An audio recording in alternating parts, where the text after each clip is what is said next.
Good evening. Wisdom Eccentrics by Ngak'chang Rinpoche, Chapter 31. Right on cue, a dog barked, and we stood there for 5 or 10 minutes longer. Then, somewhat seamlessly, we returned to Rinpoche's room. I had no idea how that had happened, and it may simply have been that we both turned to the door at the same time. We returned to Rinpoche's room, where Rinpoche dismissed Pema Dorje. We sat in silence.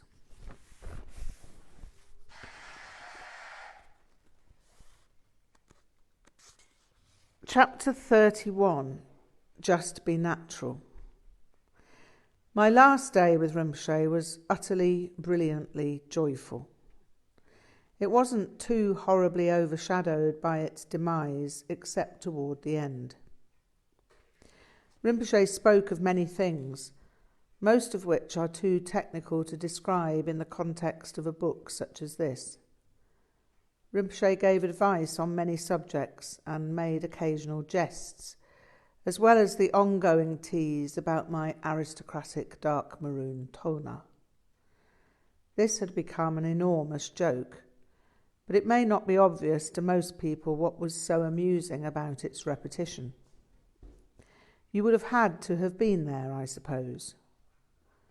I think the joke was a symbol of our closeness, the fact that he could tease me and that I could enjoy being teased. The joke kept telling me that I was accepted, and more than accepted. He'd said I was his son, and that meant more to me than most things in the world. I bade Rinpoche farewell that night and packed my rucksack for departure early the following morning. I hadn't attempted to find the taxi driver, the one I'd threatened with a fictitious knife, because I needed to make my money last another 6 weeks or so. The rainy drive in Tso seemed as if it had occurred a few years past at least, but it was a matter of months. I don't know how the taxi driver expected me to seek him out in any case. He'd given me no telephone number, and I knew of no telephone in Tso. This is not an uncommon state of affairs in India, a situation in which there is no clear sense to be made of anything. I jumped a vegetable truck, as it was the easiest and cheapest way out. When I offered to pay the truck driver, however, he said, "You must not be thinking that every Indian wants to take your money. There are many greedy people, but not all Indians are like this." He was right. That was my experience of India. I found outrageous dishonesty there. I also found outrageous generosity and kindness. I found that everything works out in India if you keep your head and give everything your best shot. I caught the bus from Mandi back to MacLeod Ganj to spend a short time with Chhi'méd Dorje Rinpoche and his Sangyum, Khandro Tenzin Drolka. Khandro Tenzin was always extremely kind to me. I'd known her since 1971 when I first went to India. She treated me like one of the family, to the extent that I felt like a natural relative. When I got to MacLeod Ganj, there were many more Injis than I'd ever seen before, and the Buddhists amongst them had started identifying themselves by wearing Tibetan shirts and jackets, and of course the ubiquitous tengar round the neck. They used the word mala, which is Sanskrit, and a lot of other words that seemed needless when there were adequate English equivalents. Some had even taken to speaking in the strange broken English of their Tibetan lamas. "Lama, he say, we reciting 600,000 mani mantras, then Sukhavati going." I'd had nothing to say in response to such statements. I tried to make an approving nod or say something to the effect that it was wonderful to hear such things, and they'd then sneer at me, knowing that I was not one of the Nangwa, not an insider. They'd ask me, "Why do you wear robes when you're not a monk?" I'd reply, "Well, they're not monks' robes, they're Ngakma robes." They'd then cover the embarrassment of their ignorance by saying something complicated, or saying, "Well, I could wear those if I wanted to, but I'd find it pretentious." Then I'd say, "Thanks for telling me. It's always useful to know what people think." Then I'd bid them a pleasant day and leave. I told Künzang Dorje Rinpoche about this whilst I was with him. "Oh yeah, Tomyos," he replied. "This is why I avoid Injis." "Are all Injis like this?" "No, Rinpoche, there are probably as many sincere Injis, but..." Rinpoche laughed at my inconclusive statement. "But you have met too many Tomyos like this." "Yes, Rinpoche," I sighed. "I've met too many like this. Although I must say they like me about as much as I like them." Yeah, there are many Tibetans like this too," he laughed. "Everywhere there are Tomyos. Too many Tomyos." He laughed. "What is to be done?" I laughed. In the past, I'd have said teach them Dharma, but I know that's not a simple matter, because when idiots hear Dharma, they tend to understand Korwa from it. "Oh yeah, this you have said well," Rinpoche sighed. "If you pour tea into a sewer, it becomes sewage." That conversation felt like the distant past as I approached Yeshe Dorje Rinpoche's door in March of 76. I had no idea whether he'd be there or not, but if he wasn't, I'd stay a night or two and go on to Nepal to see Dzogchen Rinpoche. Yeshe Dorje Rinpoche was at home and welcomed me in. Kandro Tenzin was there too, and although I missed Künzang Dorje Rinpoche, I felt at home again. I'd stepped out of India and back into a timeless region of Tibet as it was. Yeshe Dorje Rinpoche was a highly skilled ritual master, and from him I gained a wealth of knowledge concerning the powerful theatrical repertoire of Tantra. He was known as the weather maker. I have happy memories of making tormas with him. We often sat in the dim, guttering candlelight of his hut, wrapped in blankets against the cold, while the winter rains dripped through a roof of flattened oil cans. From some of those oil cans we manufactured a set of ritual weapons. Cutting tin cans with Indian scissors is a precarious business, and blood occasionally flowed. The end result was always far less ugly than I'd anticipated, and the process showed me that anything is possible, if you have the determination. We painted the thin metal shapes with household paint and arrayed them on the shrine. Yeshe Dorje Rinpoche, resplendent in the tona I'd given him, said yes and burst out laughing. He loved that dark maroon tona. He obviously knew that the ritual weapons were far from perfect, but they were all that was possible with little or no money. It seemed too soon before I had to move on again. I was running out of time and money, and the monsoon was not too far distant. I bade farewell to Yeshe Dorje Rinpoche and Kandro Tenzin, and spent a week getting to Nepal by a series of buses and trains. It was something of a foul journey, and I was glad when I finally arrived at my destination. On the way across the industrial north of India, the train came to a halt in what seemed to be the middle of a swamp. It was none too fragrant, but the vividness of the greeneries was spectacular. It was full of curious movement too. I gazed delightedly and suddenly realised that the area was teeming with marvellous lizards. How beautiful! Then, to my horror, some occupants of the train exited and began throwing stones at them. I then made a spectacle of myself, running up and down, pleading with the idiots involved not to stone the lizards. "What have they done to you?" I asked, but it made no difference to them. In the end, I sat down and wept at the barbarity of their behaviour. This, however, seemed to affect them more than my pleas, and they desisted. I thanked them for ceasing the stoning, and they made sheepish motions of regret as they boarded the train.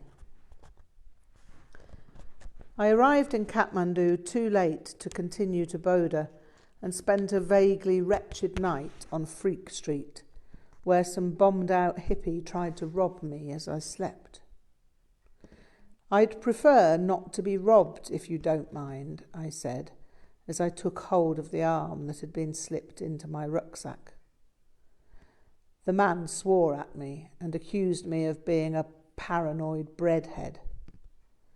He assured me that he was merely moving my rucksack to get a little more room.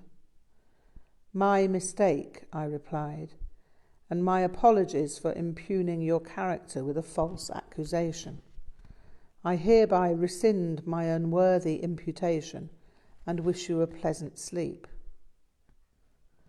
He gawped at me for a moment and said, "Are you for real?" "No," I replied, "I'm merely a figment of your imagination." He crept off to his sleeping bag, and I buckled my rucksack to the bed where I could rest my arm on it. If he tried again, he'd have to draw more attention to his felonious intentions. The next day, bright and early, I quit the lugubrious lodgings in Freak Street and set off for Bodh. I left a note on the would-be robber's pillow which read, "Sorry about my misunderstanding last night. I hope it all works out for you." Künzang Dorje Rinpoche's accounts of Zarpaltral had had an effect on me. There was a bus to Bodh that left early in the morning, and I was eager to leave Tamil behind. Tamil was a warren of freak shops, and cheap Indian incense blew everywhere from rainbow-coloured stalls. I ran the gauntlet of tiger balm salesmen and got on the road to the place where the buses pulled in. A young lad had followed me down the road to the place the bus departed, trying to sell me ganja. I declined politely and continued walking. He then dropped the price. I declined as before. He continued to drop the price till, in desperation, he said, "Sir, you cannot buy cheaper than this." He obviously thought I was the hardest bargaining hippie who ever rode the magic bus. "I believe you," I replied, "but you must also believe me when I tell you that I don't use ganja or anything else." The bus arrived more or less on time, and it was good to be aboard and leaving. I was heading out of the city into pleasant countryside. Bodh is situated in the Kathmandu Valley, and at that time it was marvellously peaceful. There was just the Churton and the ring of houses that surrounded it. Some had shops on the ground floor facing the Churton, but most were residences. The dirt road outside the Churton was graced by 3 or 4 shops that sold vegetables and such like daily necessities. I'd spend part of each day circumambulating the Churton, and I'd usually meet a legless leper at some point. He had a little cart that he propelled with his hands, using wooden pads to protect them. He spoke fairly decent English, and I took to chatting with him as well as donating some currency. One day, when I was sitting with him, a Western Buddhist student passed by. I knew he was a Tibetan Buddhist because he wore maroon trousers and a maroon Tibetan shirt. He also had a tenga around his neck. He reprimanded me for associating with a leper. "He has his karma to work out. Don't you know you shouldn't get that close to lepers?" he snapped. "No, I didn't," I replied, "but it's all right for me." "And why would that be?" he retorted. "Because I'm a Buddhist leper and no one wants to know me. Therefore I've got nothing to lose." The maroon-clad belligerent strode off round the curtain, spinning prayer wheels in a devout manner. My response had made the leper laugh, and he asked me whether there was anything he could do for me. My first response was, "No, I don't need anything," but then I felt I'd given the wrong answer. It occurred to me that he was trying to repay my donations in some way, and I was not doing him any favours by turning down his offer. As a matter of fact, come to think of it, I do need a pair of sandals. You don't know anywhere where I could get a pair made to my design, do you? "Oh, yes, sir. You are coming this way with me and I am showing you." So off we went, and sure enough, he took me to a street-side cobbler who made me the best pair of sandals I have ever owned. My friend the leper made sure that my instructions were followed to the letter and was there at each stage of the making to ensure that the sandals were exactly what I wanted. I wore those sandals for years, till they were stolen at a Buddhist centre in Britain whilst I was practising in the shrine room. I had to hitchhike home with bare feet. Be that as it may, I was happy to spend time in Bodha and loved being in the Churton precinct. There was a gompa at 12 o'clock according to the Churton, and Dorje Rinpoche's residence lay at 9 o'clock. I went to see Dorje Rinpoche as instructed, and I explained why I had come. He seemed pleased to see me and welcomed me with a warm smile. "Oh, yeah," he laughed. "Künzang Dorje did not eat you then?" "Yes, Rinpoche, he did, but he spat me out again." "You liked him? You learned from him?" Khyabje Dorje Rinpoche laughed. "He gave you transmission of Dzogchen Menakde?" "Yes, to all three, Rinpoche," I smiled. I liked Künzang Dorje Rinpoche very much indeed. I was frightened of him at first, and nervous for quite a while, but in the end he became like a father to me, that is to say. He said that I was like a son. I have extreme respect for him in every way. I mean no disrespect when I say this, Rinpoche, but he is just like you. I mean, I see him as no different from you. Dorje Rinpoche smiled and nodded. "Yeah, this is what I wished, and it has become as I wished. You have done all things well." Then he laughed. "Even though you have to speak of your knife." How did he know that? I hadn't told anyone about that. It was not some dark secret, but how could Dorje Rinpoche have known? He saw me squirming slightly. "Do not worry, I have not become Künzang Dorje. It is very funny. Anyhow, it is good that you know how to be strong in the world. You will need this." "Do you have any advice for me, Rinpoche, in terms of the future?" "Yeah. After some time coming here and to India, you must return to England to live. First, you must complete practices and retreats, but then you must return. You will be asked to teach in the future, but as much as you can, you must spend time with Künzang Dorje. Künzang Dorje Rinpoche told me that there would come a time after which I'd not see him for as long as 13 years. Yeah, this is one full cycle and 1 year. This means that you must complete something. Künzang Dorje Rinpoche will give you the indications for what is necessary. So, do you have advice for me on lamas with whom I should study in that time? What did Künzang Dorje say? He suggested Chhi'méd Rig'dzin Rinpoche. Yeah, that is good.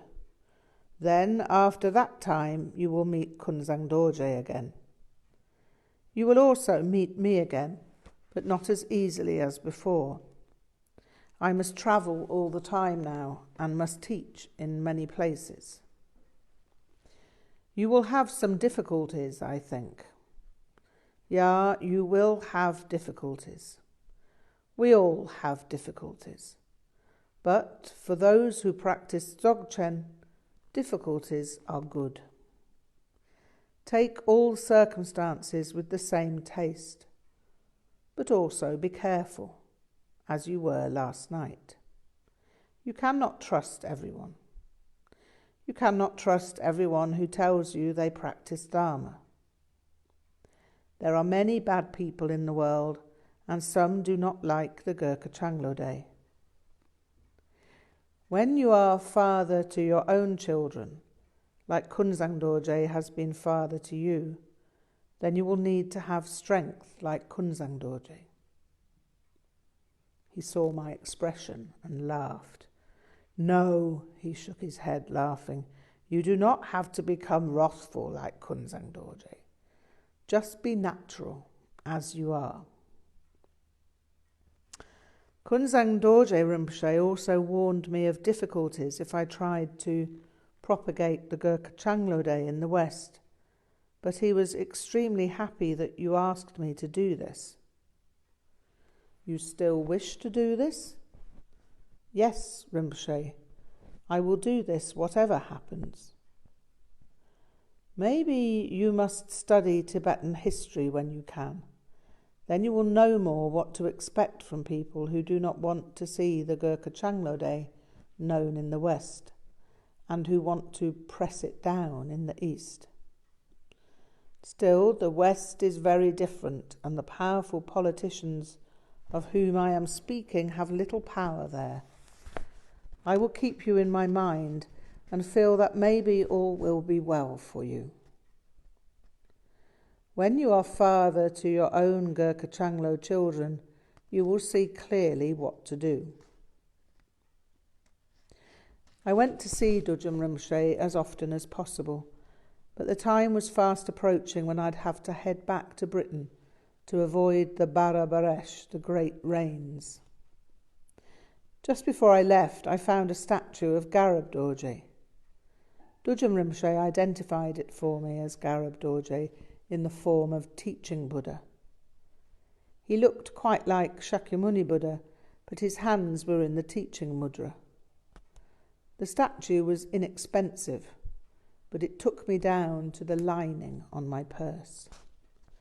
Time to go home.